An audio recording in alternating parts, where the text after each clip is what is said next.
I folded the envelope slowly that morning. No ribbon, no card. Just clean, sealed white paper, 3 months of rent tucked inside, paid in full. I'd called her landlord the week before and asked for the total. $2.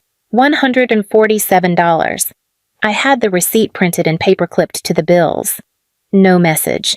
I figured she'd understand. I hadn't been home in 2 Christmases. Last year, I told them I was traveling. The year before that, I just didn't reply. But this year, I thought maybe things had softened. Maybe Eliza losing her job, moving into that duplex with the peeling windows, and watching her marriage fall apart would have changed something. Maybe she'd let the performance go for once. The living room still looked the same. Same garland along the fireplace, same white tree with blue ornaments, same scratchy red stockings with glitter glue names from when we were kids. Mine was still hanging Marin in crooked gold glitter, but someone had pushed it behind the plant stand. The gift exchange was halfway through when I stepped forward. I waited until Eliza had finished unwrapping her third surprise of the night, a personalized cheese board from Mom, and then I handed her the envelope. Quiet, no fanfare. "This should cover January through March," I said. She raised an eyebrow, peeled the seal open like she was unwrapping junk mail. Her fingers brushed the money, the receipt. She looked at it, blinked once, and then smiled sharp and showy, the kind of smile she used to pull before a high school debate. "Oh, wow," she said loudly, waving the envelope for everyone to see. "Someone's trying to buy her way back into the family." Laughter broke out like a champagne cork. Not just a chuckle, real full-throated laughter. Uncle Joel clapped. Dad leaned back with his beer. Mom gave that tight little laugh she always did when Eliza landed a jab. And no one, not one person, asked what was inside. I stood there holding my coffee mug, fingers warm on the outside, freezing on the inside. No one said thank you. No one asked what it meant. No one cared what it took to show up with that envelope in the first place. So I reached forward, slipped it back from Eliza's hand without a word, and slid it into my coat pocket. "Good to know," I said. The room went quiet. Eliza blinked.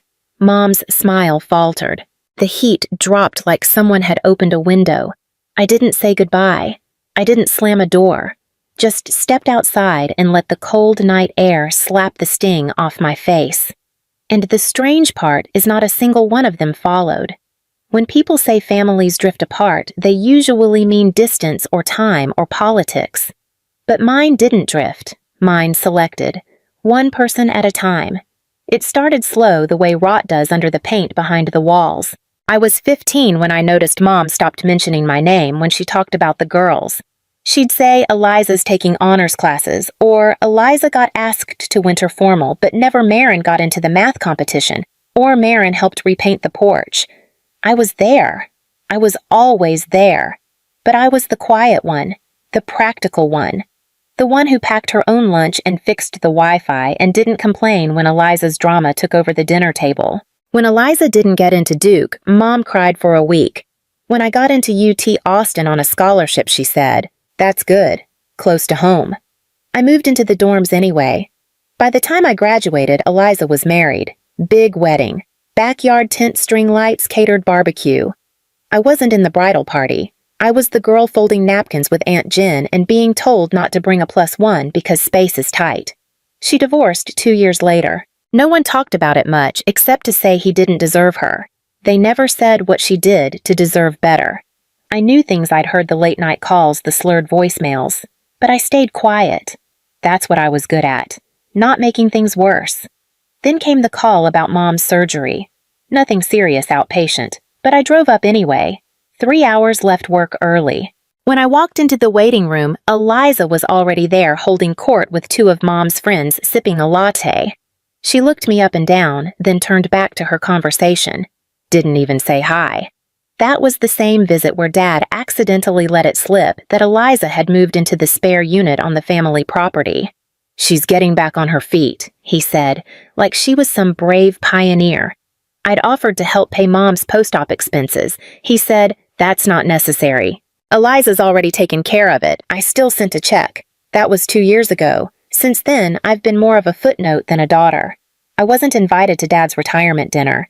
I wasn't included on the group thread about selling Grandma's piano. One day, I logged into Facebook and saw that Mom had updated her profile photo to one of her and Eliza on a beach trip I'd never heard about. I commented, "Looks like fun." The comment was deleted within the hour. That's when I stopped asking to be included. But I didn't stop helping. I still Venmo'd Mom every month for her prescriptions. I still mailed gift cards from Santa for Eliza's kids. I still showed up when Dad slipped on the stairs and needed help fixing the railing. Always as an extra set of hands, never as a name on the guest list. And still, for some reason I can't fully explain, I showed up this Christmas. I told myself it was tradition. I told myself it was time. But I think deep down I just wanted to see if anything had changed. Turns out it had. Just not in the way I hoped. Austin wasn't part of the plan. It was where the job offer happened to be, and at the time I didn't have anything keeping me anywhere else. I took the train down with 2 suitcases and a second-hand laptop. My first apartment was a 3rd-floor walk-up over a vape shop with cracked blinds and a stove that hissed when you lit it. I didn't complain. It was quiet. No one barged in. No one asked why I'd gone. The job was with a legal compliance firm that specialized in infrastructure audits. I learned to speak fluent bureaucrat, became fluent in the language of loopholes and signatures. I got promoted quietly.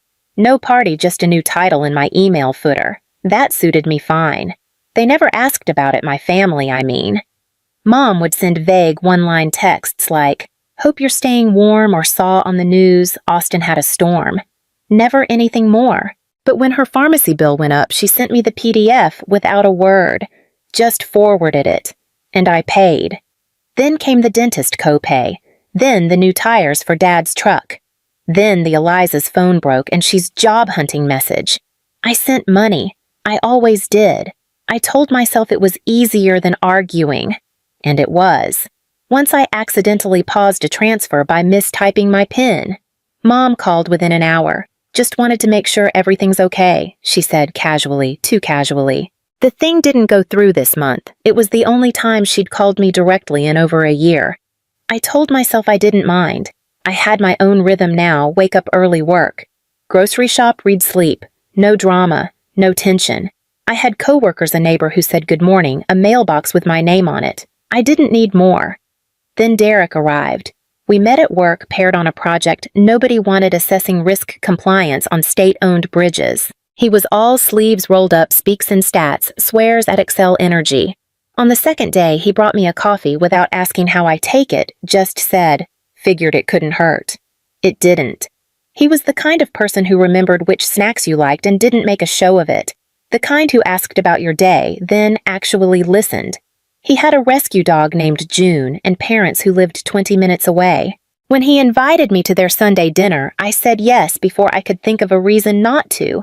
They weren't extraordinary people, but they were kind in ways I'd forgotten people could be. His mom made banana pudding from scratch. His dad told slow jokes and always offered seconds. No one asked what my job was or if I was seeing anyone. They asked if I liked green beans and if I wanted the end slice of meatloaf. I did. At first, I didn't tell Derek much. I kept my family vague, just "it's complicated" or "we're not close." He didn't push. Once after dinner, his mom asked if I had any siblings. I said yes. She said, "Older or younger?" I said, "Not sure anymore." The truth was, I didn't know what to call Eliza. We shared blood, a history, a house once. But lately, it felt like I'd been erased from every version of our story. And the strange part, they didn't even seem to notice I was gone. Still, I kept sending money. Not because they asked, but because they never said thank you. And somehow, that silence felt like permission to keep going. A way to still exist, if only on paper. But that night, after the gift exchange, after the laughter, I opened my banking app and saw it clearly. $12,880. That's what I'd sent to my family over the past 18 months. No phone calls, no birthdays remembered, no photos. Just deposits. And in return, they laughed. So I opened Venmo, typed in Eliza's name, entered $1. Caption to match the "thank you forgot," and I hit send. The email wasn't meant for me. That much was obvious. It was a forward, probably by mistake. The subject line read, "Family Property Planning. Next steps, and somewhere in the thread tucked between pleasantries and spreadsheet attachments was a sentence that landed like a stone in my chest. Meeting to finalize usage of the second unit. Assuming Eliza continues sole occupancy. My name wasn't mentioned, not once. Not as a beneficiary, not as a sibling, not even as someone to be looped in. But I knew that unit. The back house behind my parents' place, the one Grandpa paid off in full and left to the girls in equal share. That was his phrase. I remembered it. You and Eliza split that little house. For when the world gets loud. I remembered the key he gave me when I turned 19. I still had it on a ring I never used, and now they were planning to assign it quietly permanently to my sister. Like I never held the other half of the deed. Like I was never even in the picture. I didn't reply to the email. I didn't correct them. I called a lawyer instead. I didn't want to sue. I just wanted the paper trail. The will, the records, the change of ownership documents I never signed. I wasn't angry, at least not in the way people think of anger. I was precise. Calm. It took a week to gather what I needed. Grandpa's original file, the county records, and a scanned document dated 6 months after his death stating I had voluntarily relinquished claim to the property. The signature wasn't mine, not even close. I printed everything, stapled it neat. Then I drove north. The family meeting was scheduled for Sunday afternoon at a mid-tier steakhouse they all liked, casual but private. I parked across the lot, watched from my car as Dad helped Mom out. Eliza trailed behind in a blazer she probably borrowed. Everyone looked comfortable, like they'd already decided. I waited until they were seated, then I walked in. The host blinked at me. "Party of..." "I'm with the Taylor group," I said. "They're expecting me." They weren't. When I stepped up to the table, the air shifted. Mom looked surprised, but not in a warm way. Dad said Marin like he wasn't sure if I was real. Eliza stared like I was holding a lit match near her curtain. "Hey," I said, "just here to listen." No one offered me a seat, so I pulled one out myself. Eliza cleared her throat. "This is kind of a sensitive discussion." "I know," I said. I laid the folder on the table. "That's why I brought facts." Dad opened it. His eyebrows drew in. Mom said my name again, softer this time. I didn't raise my voice. I didn't accuse anyone of anything. I just said I didn't sign that form. The one that says I gave up my half. Silence. Eliza reached for the folder. I placed my hand over it. "You can read it after lunch," I said. "I just wanted you to see I still exist. On paper. And in memory." No one argued. I stood up. "I won't stay," I added. "Don't worry. This isn't a scene. It's just a reminder." I nodded once and left the restaurant, my footsteps quiet on the tile. They didn't follow, but this time I knew they wouldn't. I thought that would be it. That after I placed the folder on the table and walked out of that steakhouse, they'd go quiet, circle the wagons, rewrite the moment like they always did. Instead, 2 days later, I got an email from Eliza. "Can we talk not to fight, just to understand?" There was a number at the bottom, her new cell. She'd changed it after the divorce. I stared at it for a long time. Then I called. She picked up on the first ring. "No hello, just..." "Why didn't you say something sooner?" I didn't answer right away. I wasn't sure how to. The silence stretched. I didn't even know there was a form she added. "Mom handled it." "Of course she did. Eliza." I said finally, "Do you remember what Grandpa told us about the house?" She hesitated. He said, "We'd always have somewhere to land, that it belonged to both of us." I waited. He didn't want us to fight over it, and yet I said somebody decided to pre-write the ending. She didn't argue. That surprised me. "We're meeting again on Sunday," she said. "Same place. Can you come?" I could have said no, but I didn't. This time when I arrived, they had a seat open. No warm welcome, just a space. That was enough. Mom looked tired. Dad had a folder in front of him, mine returned the pages still in order. No one said anything for a long time. Then Mom cleared her throat. "I thought I was doing the right thing," she began. "Eliza had just lost the baby. She was in pieces. You were far away. We didn't know if you'd even come back." I didn't interrupt. I let her talk. I signed the form. I know I shouldn't have, but I figured it didn't matter, that you weren't interested in any of it anymore. You figured wrong, I said quietly. She nodded. I see that now. Eliza looked between us. What do we do? Dad spoke for the first time. We can amend the trust, he said, have it legally corrected, acknowledge the co-ownership. No one's contesting anything. He looked straight at me. And for what it's worth, I'm sorry. I should have checked. I didn't expect him to say that. Not because he wasn't capable, but because it had never occurred to him he needed to. I'm not here to reclaim property, I said. You can keep the structure. I just want the name restored, officially, and permanently. Another pause. Then Eliza asked, why now? And there it was, the real question. I'm not asking to be part of the family, I said. I just want to make sure that when people look back, they don't see a version of this story where I never existed. Silence. Mom reached for her purse, pulled out something small, an envelope. I found this when we were cleaning the guest room, she said. I think it was yours. She handed it to me. It was a letter. My handwriting, postmarked 4 years ago, a birthday card for Eliza's daughter. It had never been opened. I didn't even know this came, Eliza whispered. Mom. I put it aside, she admitted. It was a rough year.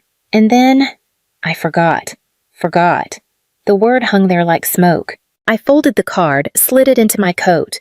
I won't drag this out, I said, standing. I didn't come here to settle scores.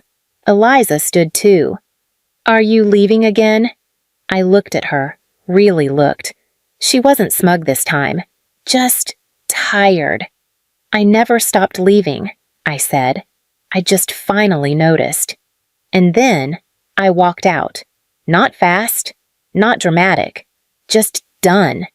The ride back to Austin was quiet. Derek didn't ask questions. He never did unless I looked like I wanted to talk. That's something I learned to love about him, his ability to be present without invading.